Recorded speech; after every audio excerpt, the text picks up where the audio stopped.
Welcome back to the front row seat. I'm out for another walkabout. And I had a little bit of a ponder going on, so I was gonna do a talk to myself, see what I could find there. So this was what it was going around about. Okay, so you start out, you have, this might be a simulation VR system. It might be.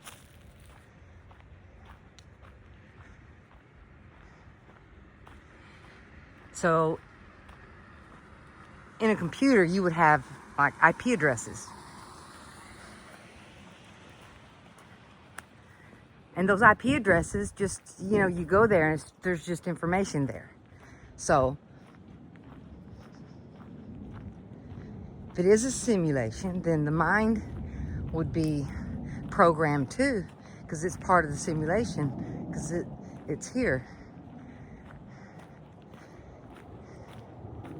So you have the mind that goes to these IP addresses, and then it immerses itself with the information around IP addresses, coordinates. There's physical coordinates and there's inner mind coordinates. Some of the inner mind coordinates seem to be a lot like what Carl Jung was talking about when he was talking about archetypes. These archetypes are living, they're in our mind, and we're replaying this over and over again. That's why you have all these stories, but they just keep getting updated like an edit. So you'd have the story of Gilgamesh. And if you look at it really close, it looks like programming for a mind, right? So you're looking at this kind of software. So maybe see it as software for the mind that's like built into the mind itself. So you've got the story of Gilgamesh. Then you've got the story of, what was the other one? Oh, Star Wars. Star Wars would have been another one. And The Matrix. And what all of them have in common is they have these archetypes. And it's all in a physical representation, but what if it's just an IP address and it's just programming within the mind? So that's why you get tons and tons of different stories, but the characters are similar. That gives us something to talk about. Did you see that thing over there? Yeah. Okay, so there's these archetypes within minds are at the coordinates.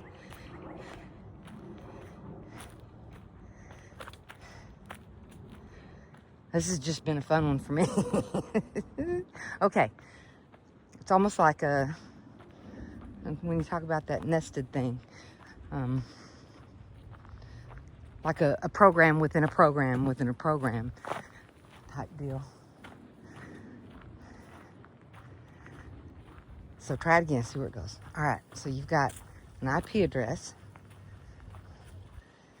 within the mind that goes to these different IP addresses, and the overarching thing could be like a program, and that program has these archetypes in it because they're in all humans, because it's part of our hardwiring of human beings.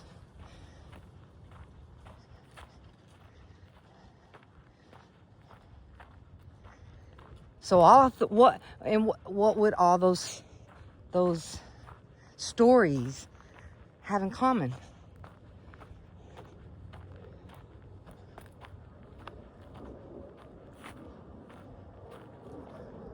They all have in common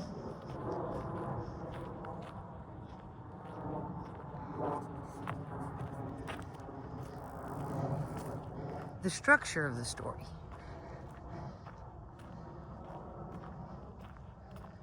So that would make sense if you had, a program story,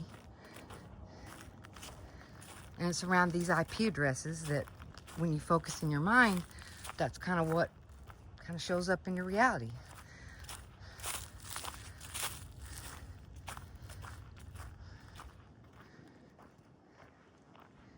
And just being aware of what your mind is doing, you can see it. It goes, you know, it moves around to different subjects.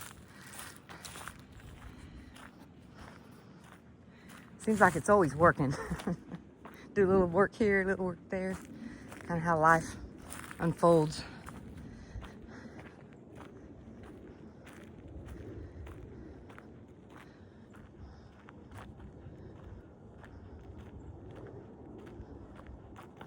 So what I saw all these three stories have in common is they all describe something else. Because they talk about dragons and all these kinds of crazy stuff.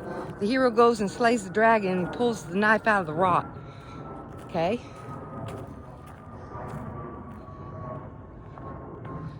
So, what they all would have in common is that they are describing one thing. One thing which may be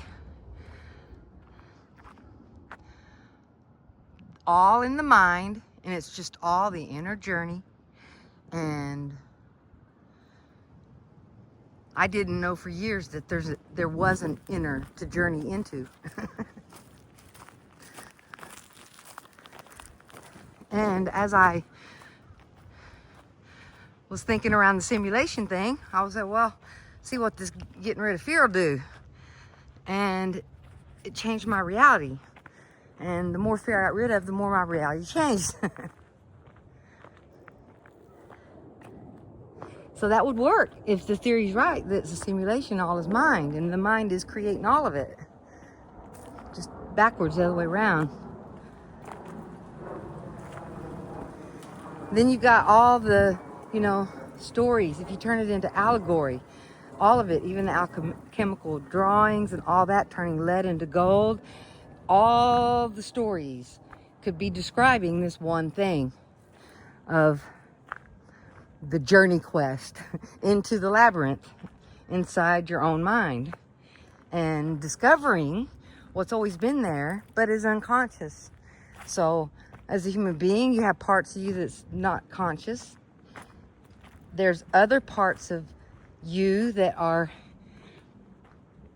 they're calling it the collective unconscious, but it's really not about anybody else. It's about the programming and the hardwiring that you've got inside your mind. So with this hardwiring, it's like we are hardwired to have these challenges and to meet certain characters, and those characters help propel you forward in evolving the quality of your energy. That I think is chi energy. I think they've, you know, it's been around a long time. Chi energy. And one of the examples, if you look at that character, Bruce Lee, you know, and the way he moved and what he was doing was blowing everybody's mind, because nobody can move that fast. Nobody can do that with two fingers. And, you know, he was just this anomaly that got everybody's attention. So it was like, well, what is he doing? Well, for just energy in all his mind, he could be manipulating his energy to do different things than what everybody else can do if you focus. Maybe he knew the secret, all his mind, and he was on his own inner journey. I wouldn't be surprised in one bit. Even the Indians, you know, and all indigenous people, they all talk about the inner world. Like in the Mayan philosophy or mythos, they talk about the upper world, the middle world, and the underworld. Shibaba, or something like that. And that would be an allegory for your outer, you know, world, your inner world. And there's three of them, evidently. It may not be structured like that, but it really doesn't matter. Because if all is mind, and mind's doing all of it, then that means that these patterns that we're seeing is coming out of mind. So it's coming out of mine, then it's coming out of us, and it's coming out in these stories. Well, that means it's coming out of this programming. And all the stories, it looks like it's just edit points where it updates the story. Like the story, the physical story gets outdated. So it needs to be updated. So instead of something like Star Wars and Epic of Gilgamesh, you would have something today like, well, I'm not young enough to use the metaphors, but just, a make-up physical metaphor to help understand the inner story that's going on, probably. So I was thinking about that and, IP addresses, and then I brought into the equation, well, maybe it's a self-simulator too. Everybody's doing their own self-simulation, and the story of, Gilgamesh or the Matrix or whatever it is in the characters all around them. And sometimes you can even tell it's them.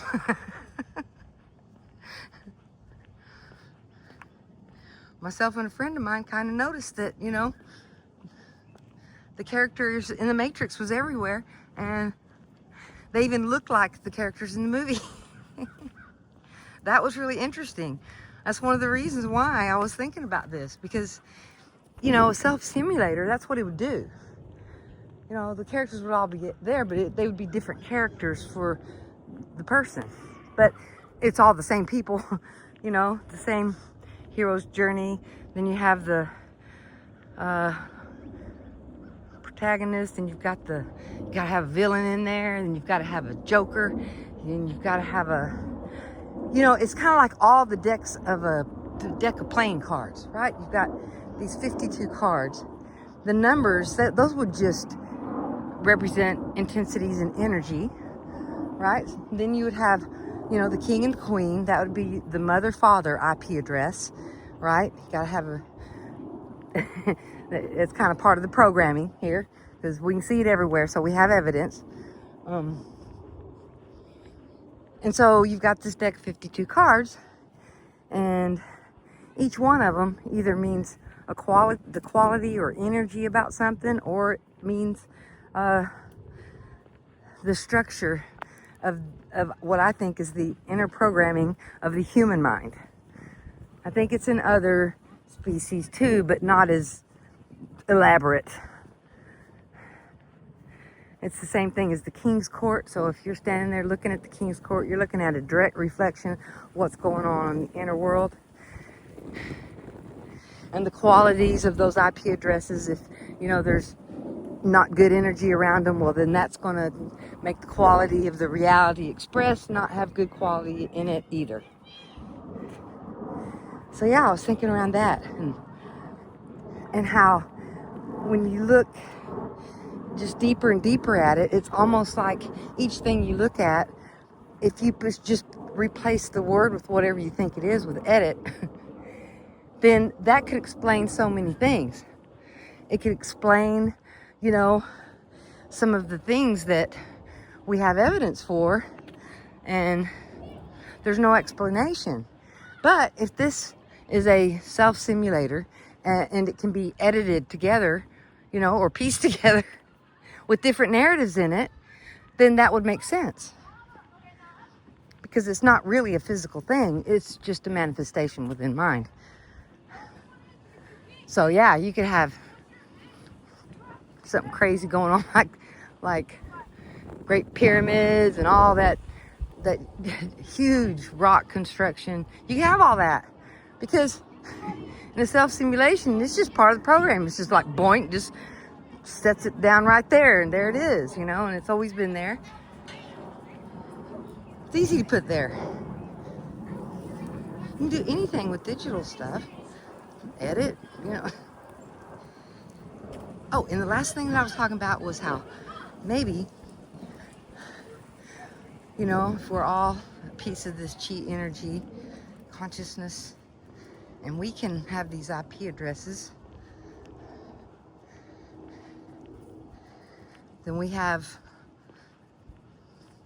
the tool of thinking to be able to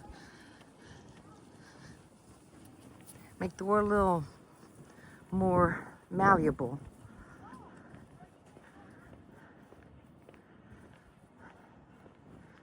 I had to think there for a minute, see which way I wanted to go. Don't hurt yourself thinking.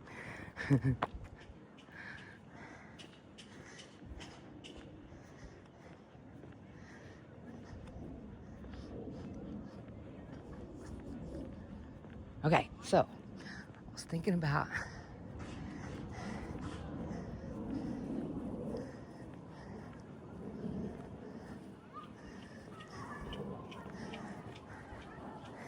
that maybe all mind and that, oh yeah, edits.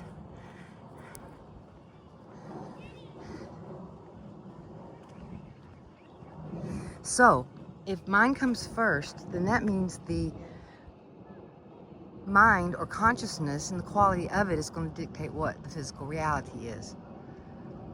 So that would mean that changes in the mind, changes in the way the mind is used, maybe by putting in a new program that changes the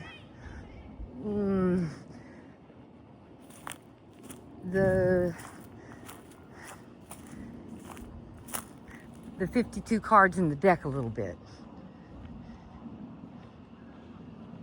So consciousness, and if that consciousness starts thinking different and it loses some energy or it loses its focus as a whole, then that would mean that the physical reality would have to reflect that.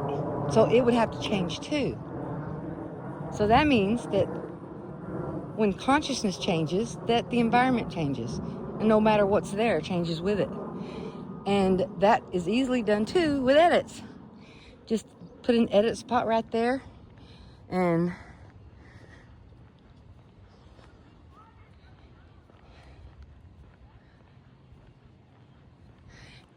then as more and more become aware of these edit spots, what could happen is when it's focused on, then new data can be created.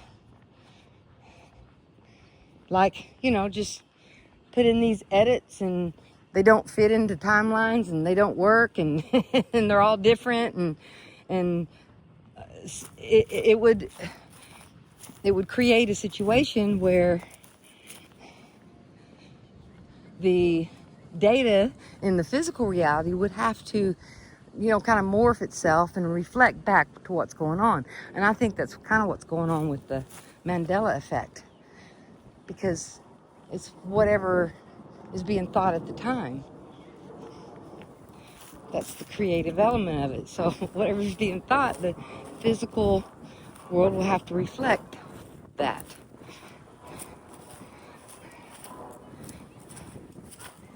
So anyway, that's what I was pondering, and I was just kind of wondering, it's like, well, if I'm in a self-stimulated editing machine, how can I know if any of it is accurate? Anything except my first-hand experience. If I experience it, then I have to take that in. But if I don't experience it, and then I'm just told a narrative around something, there's no way I can verify that. And yeah, that data could be there. It could be just an edit spot. And that's why it's good to just get outside of your culture and think about what you think. And think about what you think based on the evidence that you've had in your life as to what you think is going on here. And not, until you get really good at it and think for yourself a lot, then you need to hear other ideas so that you can learn to formulate your own. So this seems like this is a school and everything's all right to me. It's like that book. What is it? Hitchhiker's Guide to the Galaxy. And I think it's the last line in it. And said, you know, there's a lot going on, and who knows? But I think everything is quite all right.